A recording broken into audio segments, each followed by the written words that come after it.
La parole est à monsieur Gérard Lahellec pour le groupe CRCE.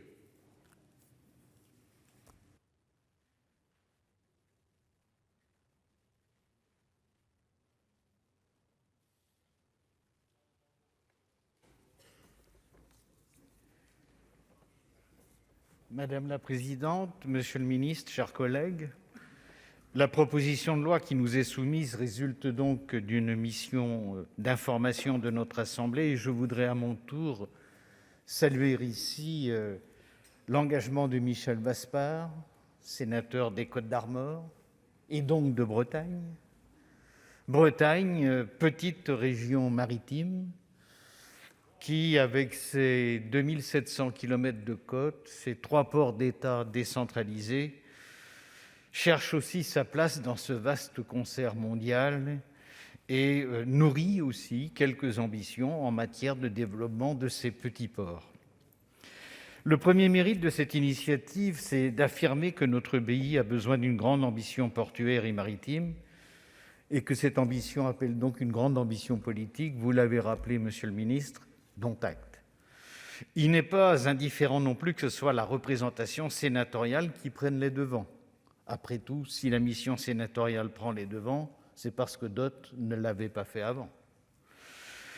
Ensuite, il faut bien admettre que les différentes réformes qui se sont succédées ont induit des régionalisations d'une partie de la gestion, preuve, s'il en était besoin, que les activités portuaires ne se limitent pas aux seuls grands ports maritimes. D'ailleurs, quand on dit grands ports maritimes, restons modestes, 11 grands ports maritimes français à mettre en comparaison avec ce que sont les grands ports, notamment du nord européen. Malheureusement, s'agissant de ces ports décentralisés, aucun bilan n'a été fait de cette régionalisation. Et pourtant, nous pourrions en parler en connaissance de cause.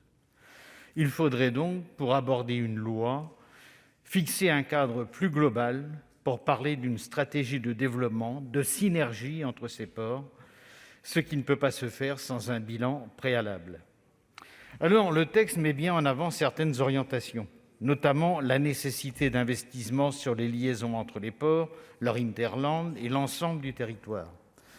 On peut considérer que les ports ont 2 grandes missions. Une mission publique de développement du territoire, avec tout ce que cela implique, je ne développe pas, et une mission marchande, avec lesquelles il convient aussi de composer. Donc, pour véritablement changer la donne, il conviendrait d'avoir une grande ambition publique pour la mission publique et que cette mission publique puisse être libérée aussi de l'hésitation du secteur marchand à s'engager pour certains investissements. Pour les grands ports maritimes, au lieu de préconiser une régionalisation, comme c'est le cas dans le texte, ceci qui conforterait le désengagement de l'État, nous devons au contraire y fixer une ambition nationale de développement. D'ailleurs, je vois ici, mais on y reviendra sûrement dans le débat de tout à l'heure, une certaine dualité entre l'article 1 et l'article 6 du projet de loi qui nous est soumis. Donc, il ne suffira pas non plus d'accorder plus de facilité pour flexibiliser l'emploi des directeurs des ports ou pour instaurer un service minimum dans telle ou telle autre activité pour dégager de la performance et de la compétitivité. Donc, un vrai changement consisterait à permettre aux ports de tenir un double bilan financier avec un budget fourni par la tutelle publique pour les missions publiques et un bilan de type privé pour les missions marchandes, avec participation des privés au financement des missions marchandes.